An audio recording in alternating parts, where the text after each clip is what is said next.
Everybody, welcome to the post-Georgia practice report. My name is Roddy DeBulsey. I'm going solo today. We did have a bunch of reporters at the scrimmage, at the practice, and they are all writing up their notes. So check out ujsports.com for all the insider stuff. It's kind of hot out here today, but Kirby Smart is calling this the coolest day they've had in a while. I'm looking at 90 degrees, 88 degrees in that range. And he was telling the guys, hey guys, it's so cool out here. It's going to feel good. This is the last cool day of the year, which is interesting. He was just, right before he turned the camera on, just giving the offensive line all sorts of hell about the fact that they weren't pushing anybody around, claiming that they disappear when it gets hot out here. So let's kind of go with over the breaking news that we saw. Of course, earlier today, we had a note on the dog vent that we were going to check on Branson Robinson. Come to find out that Kirby Smart just came out and announced that he is out for the year. So Georgia is down one running back. Kendall Milton was already hurt. Cash Jones is looking good, but Andrew Paul's coming off an MCL issue. Dejon Edwards has been banged up a little bit here and there.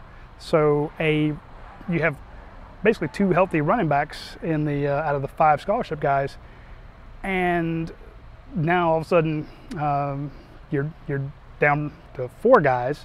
2 have injured, 2 are healthy.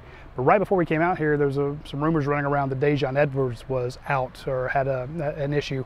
Well, we've been told that either in the scrimmage or earlier this week that they had not been practicing him a whole lot. They had been taking care of him. Either he got stepped on or something came up where he was just a little bit injured, but they were keeping him out for precautionary reasons. So when we got to practice, we made a beeline for the running backs, and that's the first thing we saw was that Kendall Milton and Dejon Edwards are running side by side with some other of the walking wounded, and he's out there running. So whatever issue he has, they're not throwing him into the individual drills. He probably won't be doing it. But here's the thing, he wasn't in a non-contact black jersey. So he's in, Dejon Edwards was in a regular jersey, jogging back and forth. So take that for what it's worth. Now occasionally the Georgia coaches have done stuff like that where they have a guy go really good for the 5-10 minutes that we're out there, then they take him out completely and rest him, just kind of throw off the media. I don't think that's the situation here, but you never know. But so we'll take it with a grain of salt. But Dejon Edwards was out there; he was jogging around.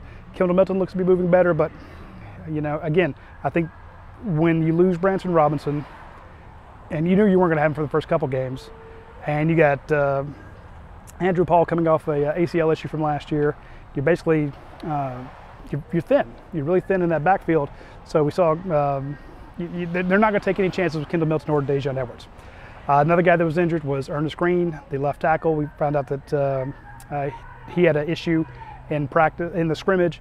He got hurt. They took him out. They put him back in, and then they took him out again for precautionary reasons. So Ernest Green was out there today. He and Austin Blasky going back and forth. I think he'll be fine. Kirby had an update on him earlier today saying they think they're going to be okay. But again, got to be careful. So that was big. Kamari Laster's out there, the starting cornerback, but again, still in a black jersey. A bunch of guys trying to start opposite him. Nyland Green, Dalen Everett, Julian Humphrey. Those guys are busting their butts trying to be that other starter. And if for some reason Kamari can't go, they've got somebody there. What else do we see? For about 50 minutes, or I don't know, for the amount of time that we were out there and the time I came over here to get set up, it's been a while. I keep hearing Kirby Smart just going after Jamal Jarrett, saying, just extolling him to run faster, move quicker, get through the drills. And this has been an ongoing thing since day one. The first day we came out here, we noted that he was busting on Jamal Jarrett, and he is. And Kirby sometimes picks a guy and just rides him in an effort to get him to where Kirby wants him to be. I mean, you can go back through numerous players that have just gotten well, I remember the Keely Ringo audio, the leaked audio, that went absolutely viral before Georgia plays Tennessee. And some Tennessee fan records it and thinks that, Keely Ringo is going to be terrible because Kirby Smart's just chewing his ass all day. Now he's on Michael. But if Kirby's yelling at you, that means he expects a lot from you. So I won't say he rides his favorites, but we did see him stop and make Michael Williams redo something, and then Dominic Sanders. Yeah, Dominic Sanders didn't break down right, and he's like, "Oh, whoa, stop." I saw him asking Brock Bowers, "Brock, when they put that paper in front of you, you're going to sign it?" No one is excluded from the Kirby Smart cajoling, if you will. So he's in the back. We moved further away because they don't want us to record Kirby while he's doing this, so we're kind of out of range, but they are practicing right behind me still as it goes along there.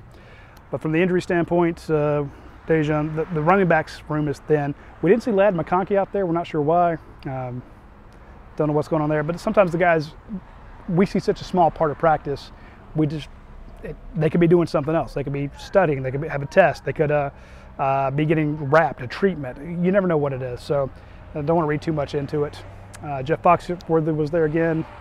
We saw a Steelers scout, a Green Bay Packers scout, and a Chargers scout.